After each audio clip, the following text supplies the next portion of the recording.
It's on, team. The road to the finals begins this weekend. New Zealand Warriors up against the Titans. Round 23 action over there from the Gold Coast. Let's see how the game might play out.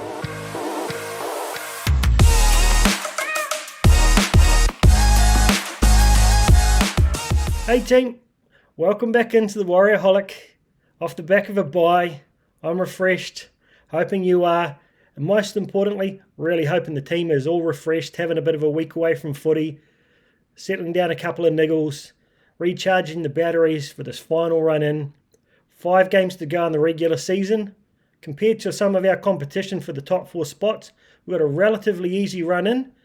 You look at Brisbane, a little bit of travel there. Other top 4, top 8 teams they've got to contend with. South covering half the country. So for once, we've got a bit of a blessing there with our draw coming into the end there. But if anything, the NRL 2023 has proven that any team can win on any day. So there's no way Webby and the boys will be taking any of these opposition lightly. As much as the fans might, it doesn't really impact it. It's what those boys do on the training park and on the day. And I've got every faith that Andrew Webster and his team will get the boys up as if every game's a grand final. So first up, we've got the Titans. And this is probably a really fair reflection on how the 2023 season's gone as a whole. We would have been looking at this game as a pretty solid chance, particularly with no Tino Fa'asuamaleaui there this weekend. But what did they do on the weekend? They went in and tipped up the Cowboys that everyone thought might go undefeated into the finals. So it just shows that any team can get up on the day, so we shouldn't be taking them lightly. I had a bit of a watch of that game. I haven't seen a huge amount of the Titans games this season, I have to be honest, but watching that game, a few things really stood out to me. One is they've got a really lightning quick back 5. A lot of speed. They love to go wide early. Often in their red zone in the first sort of 2 or 3 tackles, they'll actually go all the way wide to their wings from one side of the field to the other, try and create space, and we saw that by doing that, Cam Pereira was able to get on the outside of Townsend, burn it down the sideline there, a little chip over the top and put AJ Brimston under the post there. So with that X factor out wide, it's something we're really going to have to work on. I've got a lot of confidence in our middle D and our line D, but we haven't really been tested by that, going wide early ball by a lot of the opposition we've played recently. We don't have the fastest wingers in the comp. I know Dallon's got a reasonable amount of speed there, but still I'm not sure he can match it with the likes of Sami and Cam Pereira. So we're going to have to be really, really careful, keep our eyes open and shift early. It's going to be a lot of pressure on Chance here to cover up at the back. The halves, I'll get into it in detail in the man-by-man breakdown in a moment, but I don't feel, Foran, while he's very, very solid, he's great on defense, he'll have a big impact on the game. He is a little bit brittle, so I hope we put a lot of heavy traffic his way. Maybe try and get him a little bit lame there and put him on the back foot throughout the game. Tanner Boyd, not the flashiest, he wouldn't be lucky to be in the top sort of 10 halfbacks in the game if he was lucky. No, not a bad kicking game, but again, nothing amazing. So it's their outside backs we're going to have to be careful of in the back, from a back perspective there. And then when we get to the forwards, Mo Fotuaika, if we see the numbers in a moment, you'll see that he's right up there with what we're getting from AFB. Perhaps doesn't drag in as many tacklers as AFB does, and so he doesn't create so much space. And then they've got David Fifita, who's their real X-factor player there. His stats are pretty impressive this year with his work rate significantly higher than last year. So if AFB can match or exceed Mo Fotuaika, if Jackson Ford can contain Big David Fifita, I think the rest of their forward pack is a little bit journeyman-like. They don't have a lot of ball playing in their back row. The props and the bench players that they bring on, they're not exactly huge impact players. They're all pretty much sort of workman-like. They are fit. They didn't really drop off throughout the game there against the Cowboys, even the last sort of 20 minutes or so. So that's something we have to be careful of. We have come up against some of the lower-ranked teams that have sort of blown their guts out and struggled in the final 20 where we've been able to get over and above them. So, getting a few repeat sets and trying to tie them out early will be really important. But overall, if we play to our potential, there's no reason we shouldn't get this done and shouldn't get it done comfortably. Rightio, let's take a look at how the two teams stack up from a statistical perspective. Over the years, we've played 31 games. We've won 19. They've won 12. One of the few teams in the NRL we've actually got a winning record over, but I don't put too much credence on these kind of statistical stats from historical stats, because we're a very different team this year, as are they. But it's good to know that we've got a bit of a head up over them. Current season's a more accurate indicator. 8 from 19 games for them, sitting in 12th. We've got 12 from 19, sitting in 3rd. Very, very different positions on the ladder. Very, very, very different number of wins. However, as we go through these stats, it's quite interesting to see that they're actually leading us in a number of key stats. So it just goes to show that, little, minute areas of the game don't necessarily reflect on the overall outcome. So curious to see. For and against, 439 for, 486 against for them, minus 43. We're sitting on 457 for, 346 against, for a plus 111. Big difference there. On average, though, 23 for, 25 against, with a minus 2 for them. That's actually not too bad. Shows the reflection that they've got they've had a lot of close losses, versus us on 24-18 on a plus 6. Just a point of note, guys, if you ever do notice here, there's the odd miss. I do manage to have dyslexia, which means every now and then I read what's in my mind, not what's on the paper, or going through all these detailed stats here and researching them. There's the odd cock up, but hopefully you get a reasonable idea from it. More importantly, I think, is the past sort of recent form, past 4 or 5 games. They've had the 1 win from their last 5. We've had the 4 wins. We were on the back of a couple of wins before that started. They were also on the back of a couple of losses. So recent form, shows that we should be winning this. But as NRL 2023 proves, they managed to get up over the Cowboys there, ruin everybody's multis over the weekend. I don't think anyone would have had them in there except their hardiest fans. So, it's still good to see that we've got a better form guide there. But what you can see is they've got a lot of close losses. I think it's only the Roosters who did a number on them. The other ones, sort of under 10-point wins, 10 or 12-point losses there, no real big blowouts. So to reflect that over the 5 games, they've had 107 for against 123 against, for a minus 16, whereas we're 165 for, 88 against for a plus 77. So you can see recent form suggests that we can score more points than them, and we tend to leak a lot less. So you want to get confidence from that, but not overly confident, and focus on the boys delivering on their individual roles on the weekend, because if we get too wound up in that, who knows what could happen. So this is where things start to even out quite a bit. Look at the completion rates here, 77 for them, 79 for us, basically the same. 86% tackle efficiency versus 88.4, nothing in that, 1 or 2 tackles a game. Tries scored, they're in 10th, we're in 9th. Only 5 tries difference there with 75 versus 80. From individual perspective, Pereira, he's in 2nd in the NRL with 18.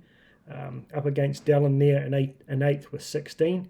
So they can score a try, but you find like a lot of their tries come down from their wingers. They score a lot of tries in their wings, where we've got, I think, about 2nd or 3rd in the NRL for tries scored in the middle as well as our edges.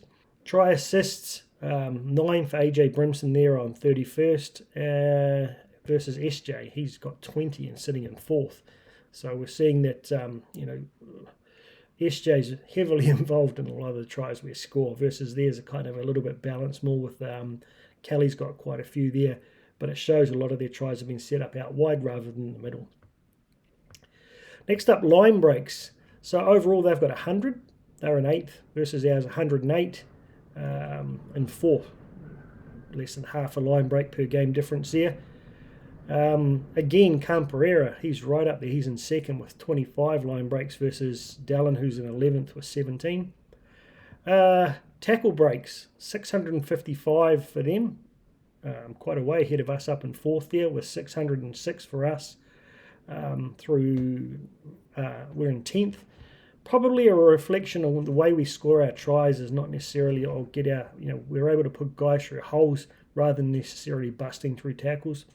But yeah, Sami on the wing there with 100 up in 3rd versus Chan's been our top performer there in tackle breaks with 71. He's in 26th. Tackles made, 6,235 for them in 16th versus 6,619 for us in 3rd. Is that a reflection on we make more tackles than we miss? Or does it mean that we're able to spend a lot more time on defence and not concede points to still be up there, in 3rd place on the ladder, whilst making 3rd most tackles? I think it's probably a positive stat that we can take away from that. From an individual perspective, Mo Whakawaka there, he's had 569 and 34th versus Tohu, 623. He's in 21st. Missed tackles. Good to see they're leading us in this one there. 661 and 5th versus us, 608 and 14th. 72 missed tackles there for Stimpson in 7th there versus Ford with 66 and 10th. Good to see his Ford's has improved a bit over the past couple of weeks, so hopefully that continues this weekend up against Big David Fafita. Righty-ho then, into the individual stats. This is a pretty interesting way to start with 2 of the best fullbacks in the game at the moment going head-to-head. Both very different types of fullbacks, with Chance being, that workhorse, effort areas, taking so much work off the forwards, constantly grinding it out. Starting to get a lot more involved with his creativity and his ball playing recently. Up against a guy who's just genuine blistering speed, X factor. Like we saw, he's got the most try assists in the game, so a more creative player versus a more sort of effort area focused. 17 games for Chance versus 11 for Brimson.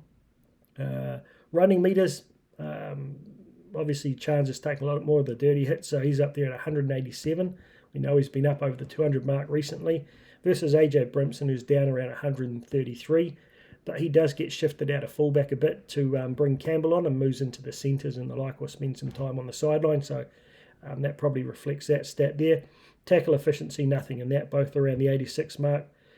Tackle breaks, 71 versus 48, but that's 11 games versus 17, so probably around the same sort of average per game.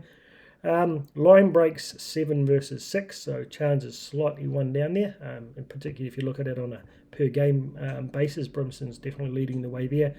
Likewise with try assists. It was only in sort of the last month we've seen Chance getting into that ball playing role, so he didn't have any for a while there, so it's good to see he's improving.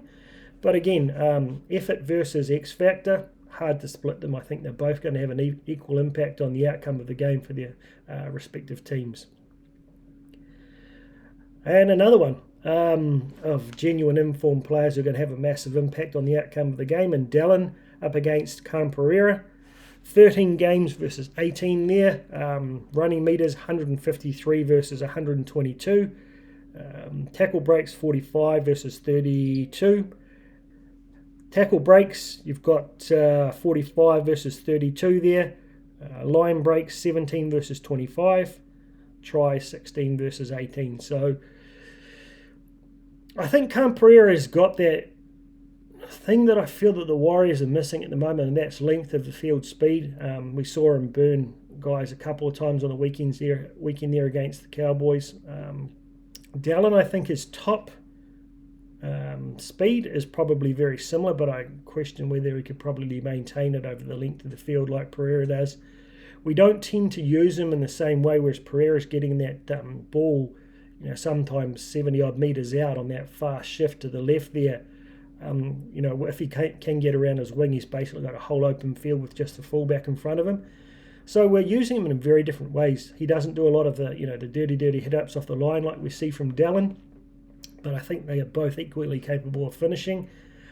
So it'll be a real interesting sort of outcome here. I think Dallin's effort in his finishing is obviously a point of difference for us, but Pereira is probably one of the top 3 players that influences the whole outcome of the game. So if we can contain him, it'll go a long way to containing their scoring. So a big effort from Dallin needed here on his defence this week.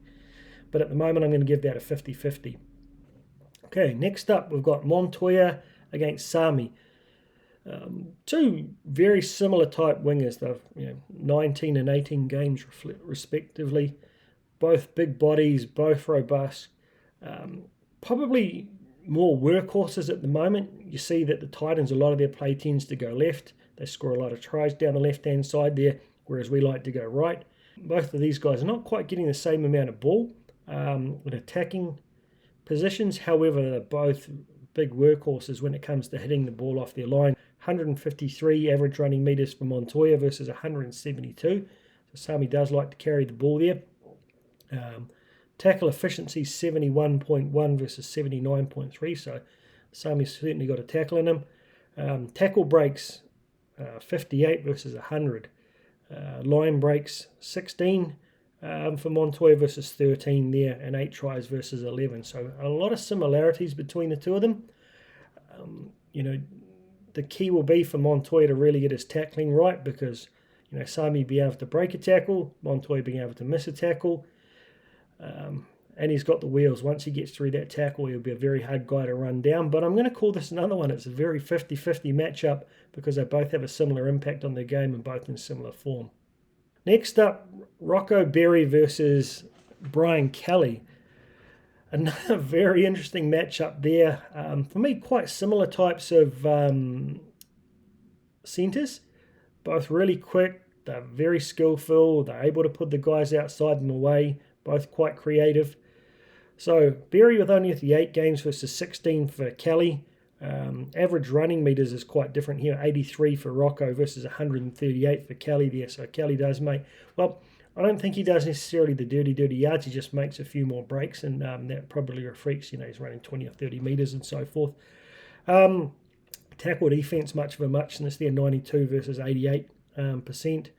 Tackle breaks, only 19 for Rocco versus 49 for Kelly, but twice as many games. So, if you double that, they're not too dissimilar there. I noticed he is pretty strong standing in the tackle there, able to get an offload away. The good part about it is Berry has got a good legs tackle, so he tends to put guys on the ground quite quickly. He hasn't struggled up against some of the top centres there, so I think he should go all right here. But him being able to quieten down Kelly here and control him will really impact on what Cam Pereira is able to do out wide, because, as I said, a lot of their tries come down their left-hand side. A lot of ours come down from the right. So whoever wins this battle here could have a serious impact on the outcome of the game. 2 tries versus 5. Both of them had 7 try assists, though they both know how to create. Really looking forward to see how Rocco goes up against this young fella. Next up, we've got Pompey versus Shop. No idea, mate. Not really familiar with that young man, and he only played about half a game, or not even, just under half a game in the weekend there, because he got replaced by AJ Brimston moving into the centres. 19 games versus 13. Average running, good to see Pompey up over 100 now, 101 versus 114, similar there. Tackle efficiency, 86, higher there for Pompey versus 81. So I'm curious to see how he goes up here, because Schlop, I'm going to call him, Schlop, is not really the most attacking centre. He's a bit of a journeyman. Tackle breaks, he's only got 33 versus Pompey's 49. Line breaks, just the 1 versus Pompey's 5. 2 tries versus Pompey's 3. Try assist, just the 1 versus 8. So I think Pompey definitely gets it up over him here. It will, however, be a different story when AJ Brimson comes into that centre spot, when they bring in Campbell at some point. That speed and agility will be something to be really challenging for Pompey to handle. But as far as the starting position goes, I'm giving that to Pompey. Another, with common theme every week with the young dog versus the old dog here with Metcalf. Coming up a guy who's a little bit similar size this time. Foran's not the hugest guy in the world, but he is a very, very solid veteran.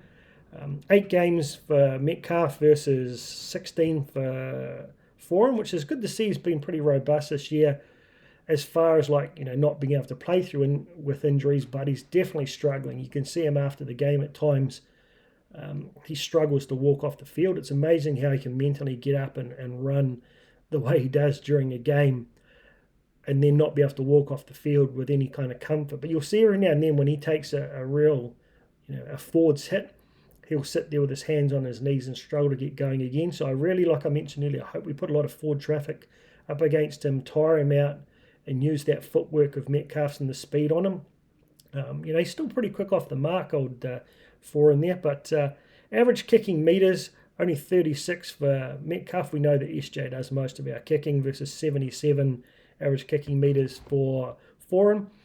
Probably, 20% of their kicking. Not a huge amount, but he's definitely capable. He's got a really good short kick on him.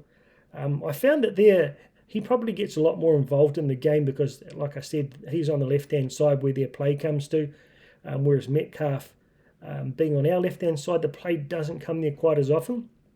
So, it'll be curious to see whether that same sort of stat plays out. Try assists, 2 versus 5, twice as many games, so that's kind of even on a per game basis. Line breaks, 4 versus 10. Again, if you double the number of games, that's very similar. But 5 tries versus 3. So we see that Metcalf's got that ability to score a try off individual brilliance. He's been really good recently in sort of linking up as that support player, hanging around behind the ruck a little bit, which is something I think we've needed. Just that explosive speed against tiring teams. So, it's hard to call this one here. Metcalf had a bit of a mare last game out. You'd like him to, be refreshed and come back and continue his upward trend here. Up against tough opposition, I'm going to put it at 50-50. One we should dominate now. Our closer player of the season, probably between him and Adam Whenua-Blake and Tohu, and Sean Johnson up against Tanner Boyd here. 19 games apiece. 539 kicking metres versus 426. We know SJ does the majority of our kicking. Boyd does the majority of theirs, but Foran does do a little bit. But his kicking game, he's got a floaty bomb on him every now and then, but it's definitely not in the quality of SJ when he's on his game. It's good without being outstanding, so I expect our kicking game to be one of our strengths going into this game. Try assist, 20 versus only 7, and this is another example that a lot of their tries have been created out wide by their centres and fullbacks rather than by their halves. Line break assists, 17 versus 4, 6 tries versus 2. SJ's in another class, Tanner Boyd's a solid enough player. We saw there that the Titans were after Hunt for a while there from the Dragons, and so he's probably not seen as a genuine top class halfback, but he does a job. He's pretty quick off the mark, but I expect Johnson to really dominate this matchup. This one's going to be an interesting one. Adam Whenua-Blake up against Mo Fotuaika. 19 games versus 18. 169 run metres versus 160. 64 post-contact metres versus 56. Very, very similar impact there. Tackle efficiency, both right on the 96. Tackle breaks, 54 versus 43. 6 tries versus none. If you look purely at the numbers, I think Mo's right up there with probably their most impactful forward. Granted, Fafita has his moments, but I think just genuine big minutes, gets involved in a lot of plays, gets their momentum going. Mo Fotuaika is their guy. Adam Whenua-Blake, I think, is just that one step above him at the moment. The stats show that. I think his impact on the game, but it will be an interesting matchup. We really need Big Adam to step up and put a number on his brother here, and that will be a big sort of indicator on how the whole game goes. If we can win that middle battle, starting with Adam, I think we got a long way to winning the game. So looking forward to some of those collisions throughout the game there. Mitch Barnett, at the moment, listed to start at prop up against Isaac Liu. Whether he does start at prop, I'm not sure. I guess that he did start last game out against the Raiders there. Chances are he starts again. I think if you have Bunty in the side for me, I'd much rather him start. Purely for the fact I think he's really good on defence in the first 15-20 minutes, doesn't miss a tackle, able to absorb those big hit-ups. And he's not really the guy you want to bring on at the end. In the last 20 minutes, we want to have our best players, our most creative, our most impactful guys, which I think Barnett fits into, rather than having Bunty come on at the end. We saw that we kind of messed up the interchange where he only got 13 minutes last time. So there's also the Jazz factor. Jazz has been named the 18th man. My feeling is if he's named the 18th man, it means he's fit to play. It means he's travelled. I feel like he'll come into the lineup and Bunty might drop out on the day, which would mean that Mitch Barnett will start. Really curious though. But let's compare these two and see how they look. 9 games versus 19. So Liu's had a robust season where he's played every game. Very different in meters though. There's a big difference. 136 for Mitch Barnett, and he's not playing huge minutes. Sometimes he's only playing 40 or 50 minutes a game.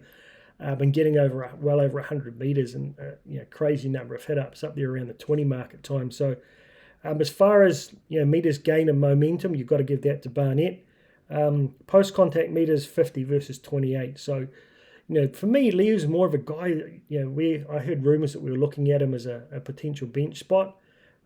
I think he is a solid guy, but similar to Bunty, he's not really getting those big meters that you'd want off a starting prop there. Tackle efficiency, that was reflected. That you do want your starting props to have a good tackle efficiency, so they're both up over the 90s there. Tackle breaks 19 versus 16. That's in half the number of games, so Barnett's definitely got more impact there in the line bending. 2 tries versus 1. Overall, I think Barnett, his impact on the game will be significantly higher here than Liu, but now I've said it, who knows, Liu may come out and have an absolute blockbuster, but I'm giving it to my man Barnett initially. Wade Egan, I think this is another area that we've got a significant strength in. Egan up against Sam Verrills. Verrills is a good player,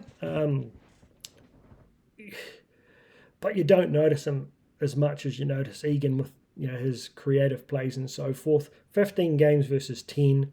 Average running meters only 38 for Verrills versus 51 for Egan there. So Egan runs more, and that number's really come up in the back half of the season there. Tackle efficiency both there in the 93, 92 respectively. Nothing in that. Try assists 4 apiece. Line break assists 7 versus 4, and 5 tries versus 1.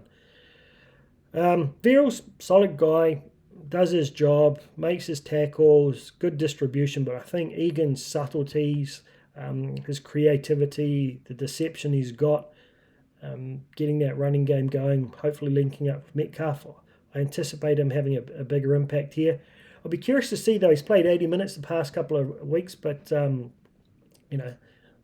going from whatever, it's probably around 10 degrees up in Auckland to, 20, 25 degrees there on the Gold Coast. I'm not sure he'll play the whole 80 minutes, and we know that Verrills doesn't. So curious to see, but I think Egan's a few steps ahead here, so he gets the comfortable points win for me. Righty. This will be one of the more challenging matchups for my man Ford. Find of the season for me, probably no one expected him to be playing as much first grade as he did. No one expected him to deliver at the level he did when he wasn't even a regular starter at a club like the Dragons, but Jackson Ford continues to deliver. 17 games up against Fafita with 17, but this is going to be a real challenge. Fafita's meters are right up there compared to last year with 152. Jackson Ford's lifted his to 100. Tackle efficiency, both around the 90 mark there, but Jackson making 32 tackles a game versus Fafita's 25. So we know that Jackson's probably second only to Tohu, at times Egan, as far as his contribution on defence, whereas you've got the offensive attack there of David Fafita.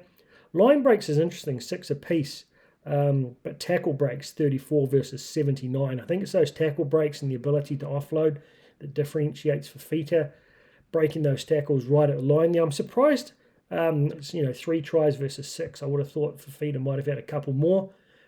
Got one in the weekend there. I think it was denied actually, but he did get over the line. He's got to really test our line defense because he will suck in multiple defenders, and if he's able to get a quick player the ball away, or he's able to get that offload away, that's when you start letting in tries. I rate our defense. I rate our combinations. We've come up against some pretty hearty back rowers and managed to control them, but I think he's going to be a different beast that we haven't seen the like of for a while. So hopefully Big Jackson can get up there and put his body in there, put the body on the line and knock him on his ass, because you do notice when Fafita gets bowled, it does put him off a little bit, and he does drift in and out of games. So hopefully we can really run him and put a lot of foot traffic his way on defense and tire him out a little bit. And if they get on the back foot, he doesn't tend to contribute as much as he does when their team's winning. I've got to give him a slight edge though, as much as I love my man Ford, because he's probably one of the most destructive, 4 or 5 forward runners in the game at the moment, young Fafita. Nikore finally back again, up against Stimson. This is one that Niokore should dominate. Stimson doesn't do a heck of a lot. He's out there for relatively big minutes, but he doesn't do a huge amount while he's there. 14 games against 18, so we know Niakore's got a red card or a yellow card and a suspension in him. He's had a couple of knocks as well. Hopefully he controls that aggression, but really uses it well, but keeps those tackles just down under the collar line. We don't need any sim bins this week, because we saw that they were able to score pretty quickly against the Cowboys when Valentine's homes went off on the weekend. But here, tackle efficiency 92% with 26 made versus 88 with 28 made. So, Stimson's gets his tackles done, but 28's not a huge amount compared to what we're seeing from the likes of Jackson, Ford, and Tohu. Line breaks just the 2 versus 5, with 4 more games. Tackle breaks only 17 versus 21, 1 try versus 2. He's a workhorse, gets out there, he does his thing, but you don't really notice him. I wouldn't put him at, you've got a guy like Jackson who's not the flashiest guy, but he just gets through a power work. We've seen the aggression from Arata, that he has an impact on the game. I think this is one battle that we should win, and should win comfortably. It'll be interesting to see SJ put a bit of footwork on him, because he's not massively fast. He doesn't have any ball playing in him. He's not a block-busting tackler, so expect to see a bit of traffic going down his direction there, particularly with those double runners getting close to their line to create that space out wide. Another one that we should win comfortably here is Tohu up against Aaron Clark. I do like Clark, actually. He's in, going back a couple of years when your 13 was your third prop. He doesn't ball play. He passes, but he's pretty robotic at it. I wouldn't say he's got the greatest pass in the world at all. So you're not looking for too much creativity, but he just does, gets in there and grinds it out like your third prop, up against an absolute workhorse who does have the ball playing ability there.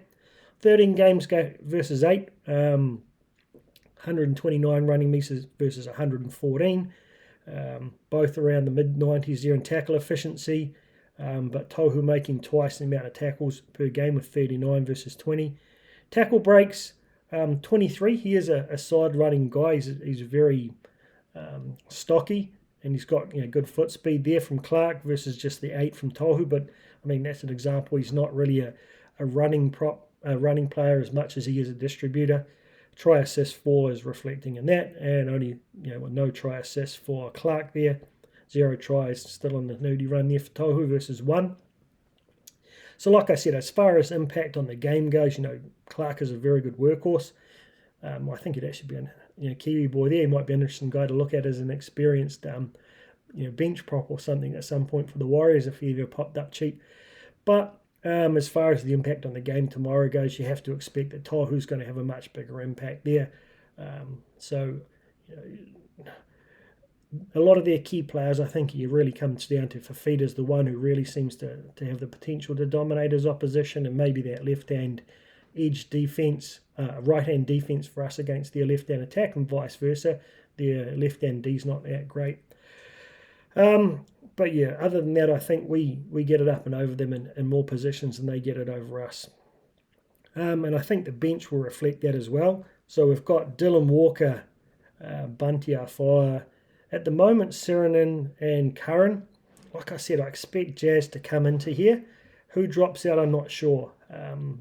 As I mentioned with the heat and the conditions, I don't think I'd rate Egan to play 80 minutes. So as much as a lot of people say Walker or Jazz can cover there, I don't think that's their role. So for me, I'm going to go for Dylan, Bunty, Jazz, and Sirenen probably, which is a bit of a shame because Curran has that impact, or do they bring Jazz in instead of Bunty and not have that big genuine bopper prop? Looking at their bench, it's something we could probably risk against because they don't have the biggest bench in the world. But so you've got Dylan Walker there who's coming on after 20 minutes in the middle there. Creativity, lightning, speed, take some of the pressure off Tohu there, tackling machine. Bunty, yeah, I'm not sure I'm that keen on him on the bench. I'd much rather see him starting if he's playing, as I mentioned, but he may drop off. If you bring Jazz in, to me that brings you a massive injection of energy. His partnership with Walker that we saw early on in the season, outstanding. He seems to be running freely, so for me I'd definitely bring him in. And we've seen Webby hasn't been afraid to shake things up an hour before the game or the day before the game. Sirenen, like, I think, you know, if I'm going for man, I prefer Curran's impact, energy. He's got just as much versatility, but it's just that hooking cover I worry a little about. So if you were going to go for one of those two, I'm not sure. Maybe you do go for Sirenen just to cover Egan there a bit. But I do like the fact that he's really improved his pass. And Curran, you know, he showed he could play centre even quite well, but he's just got that real energy about him. So I've probably confused you a lot. You know, if the bench comes on it as it is, we'll go all right. As I said, I'd like to see Jazz come in, potentially for Bunty. Who knows how that'll play out. Versus them there, we've got Jaden Campbell, Chris Randall, Cleese Haas, and Isaac Fasumalawi. So you've got a fullback, kind of like a guy who can probably play in the halves, very, very quick there. In Campbell, you've got a hooker there in Randall. He's not bad, you know, nothing flash or amazing. You've got Haas, who's he's nothing like his brother as far as build goes. He's not as big. He's more of a rangy, sort of comes on in the second row. And then Fasumalawi, who's a prop. So compared to a lot of the teams like we've seen against like the Raiders recently, they've got a much lighter, sort of faster bench. So that means you're going to have to expect big minutes from Mo Wharawaka and from Liu. And they're starting there with just the one prop. You'll probably see Clark maybe cover a bit at the prop there. So other than Campbell, not too much about their bench really worries me. You know, Fasuma Alawi, he's nowhere near in his brother's class. He's a big boy, they're 191 centimetres. I'm going to give the bench to us, no matter which way you set them up, but I'm praying that the Jazz comes back. I'm praying that he's in there because I just think that combination with him and Dylan Walker, we need that as much time together as we can. Get the gas into Jazz. I think with our guys like Tohu, Barnett, AFB, all able to play big minutes, I don't think you have to risk playing Jazz too much. You can cover it there if you need to have a, God forbid, tweak that calf again. But it sounds like he's been well and truly rehabbed. So really curious to see how that one goes, guys. Quietly confident. You know, as I said, the stats are quite even. They've got a lot of X factor. We're going to have to be careful of their speed, but we play as a team. We get our completion rates up there into the 80s like they should be. We maintain our line defense. We get a lot of repeat sacks on them because they will tire, I think. Not having as much cover in the middles there. Run them around. Run a lot of traffic at guys like Foran and Fafita down that left-hand side there. Tire them out. Try and stop that ball getting spun too wide to Kelly and Pereira on the wings. I think we can go home comfortably. But who knows? It's the NRL. I'm excited, quietly content, really looking forward to this. It's a Friday game, so we better bloody win because there's nothing worse than a weekend after a Friday loss. But we won't even think about that. This is the Warriorholic getting ready for another 30 plus to something like 3 tries, maybe 16, 34-16, there we go. Solid win to the Warriors, cement their place in the top 4. Hope that the Broncos get knocked over a couple of times and we can get up there into second. Enjoy the weekend, people. Look forward to the review early next week.